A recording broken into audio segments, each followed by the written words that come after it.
Welcome to the Tech Egg. Don't get scrambled. Enjoy the video.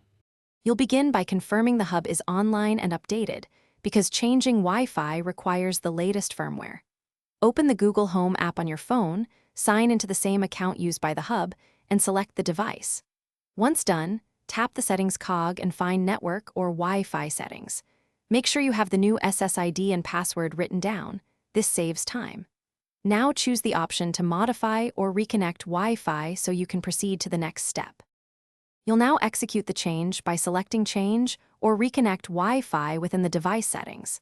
Tap the network name field and type the new SSID exactly, then enter the password paying attention to capitalization and special characters because wrong entries are the most common failure.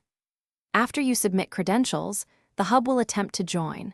Let it reboot and stay patient as it takes a minute or two. If the app asks to confirm permissions or location, grant them so the device can complete network setup. Complete the process by verifying the hub appears online in the Home app and test a voice command or cast to it so you know media and controls work.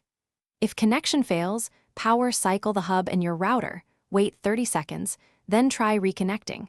This clears transient IP and DHCP issues.